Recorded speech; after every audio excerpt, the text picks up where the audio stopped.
தமிழகம் மற்றும் புதுச்சேரி உள்ளிட்ட மாநிலங்களுக்கு சட்டமன்ற தேர்தல் தேதிகள் அறிவிக்கப்பட்டதால் தமிழகத்தில் உடனடியாக தேர்தல் கால நடத்தை விதிகள் அமலுக்கு வந்துள்ளது. இதனையடுத்து அம்மா உணவகம், அம்மா குடிநீர் பாட்டில் ஆகியவற்றில் உள்ள முதல்வர் படத்தை அகற்றவும் உத்தரவிடப்பட்டுள்ளது.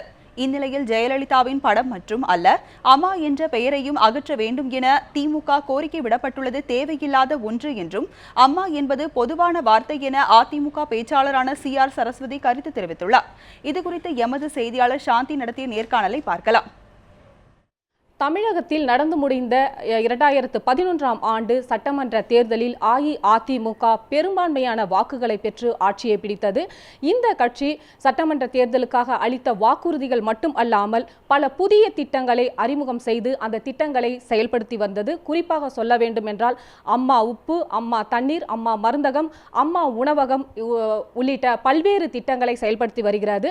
இந்த நிலையில் 2016க்கான சட்டமன்ற தேர்தல் விரைவில் நடைபெற உள்ள நிலையில் அம்மா அறிவித்த அனைத்து திட்டங்களையும் நீக்க வேண்டும் என்று திமுக சார்பில் கோரிக்கை வைக்கப்பட்டது. இதன் அடிப்படையில் தேர்தல் ஆணையம் அம்மாவின் புகைப்படத்தை மட்டும் நீக்குகிறோம் என்று அறிவித்திருந்தது.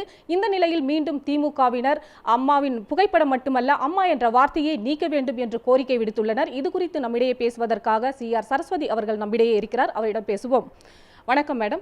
இப்போ பார்த்தீங்கன்னா இந்த 2016 தேர்தல் வருது. இந்த நிலையில் பார்த்தீங்கன்னா திமுக என்ன சொல்கிறாங்கன்னா, இந்த வாட்டர் பாட்டில் அம்மா படம் போட்டிருக்கு, அம்மா பேர் இருக்குது அப்படின்னு அதை நீக்க வேண்டும்னு ஒரு கோரிக்கை விடுத்திருந்தாங்க.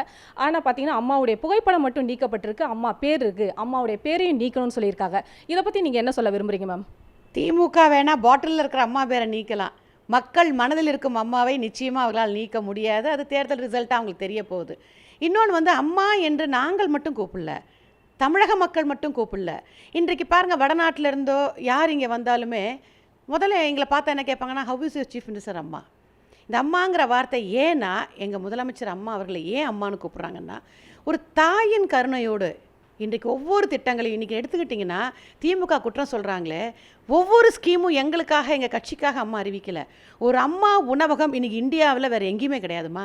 ஒரு நாளைக்கு 20 ரூபா இருந்தால் தமிழ்நாட்டில் 3 வேளையும் ஒரு 5 ரூபாய்க்கு 5 இட்லி கிடைக்குதுன்னா, தரமான சாப்பாடு கிடைக்குதுன்னா எந்த ஸ்டேட்டில் கிடைக்குது? ஒரு 5 ரூபாய்க்கு சாம்பார் சாதம், சாயங்காலம் 3 ரூபாய்க்கு சப்பாத்தி, இதை இன்றைக்கி எல்லாருமே சாப்பிட்றாங்க. ஏழை மக்கள் மட்டுமல்ல, நடுத்தர மக்கள் மட்டுமல்ல, இன்றைக்கி வேலை செய்கிறவங்க முதற்கொண்டு ஒரு ஏழை மக்களுக்கு இன்றைக்கி பசி கிடையாது, பஞ்சம் கிடையாது. இன்றைக்கி அம்மாவுடைய ஆட்சியில் ஏழ்மை கிடையாது. நான் பெருமையாக சொல்கிறேன், இன்றைக்கி தமிழ்நாட்டில் ஏழ்மை கிடையாது. இதை திமுக நினைச்சாலும் மாற்ற முடியாது. மக்கள் மனதில் அம்மா அம்மாவாகவே வீற்றிருக்கிறார். அதை அவர்கள் தேர்தலுக்காக சொன்னாலும் கூட அந்த அம்மாங்கிற எண்ணத்தை மக்கள் மனதிலிருந்து இவர்களால் எடுக்க முடியாது. இந்த 2011ஆம் ஆண்டு நடைபெற்ற தேர்தலில் பெருவாரியான வாக்குகள் பெற்று நீங்கள் ஆட்சி அமைத்தீங்க. இப்போ இந்த மாதிரி புதிய திட்டங்கள், இந்த அம்மா திட்டங்கள் சொல்லப்போனால் எடுத்துக்கலாம். நம்ம இந்த மாதிரி புதிய திட்டங்கள் இப்போ நடைபெற உள்ள தேர்தலில் எந்த அளவுக்கு உங்களுக்கு வாக்கு வங்கியாக அமையும்? முன்னாடி பெற்ற பெருவாரியான வெற்றி போல இதுவும் அமையுமா?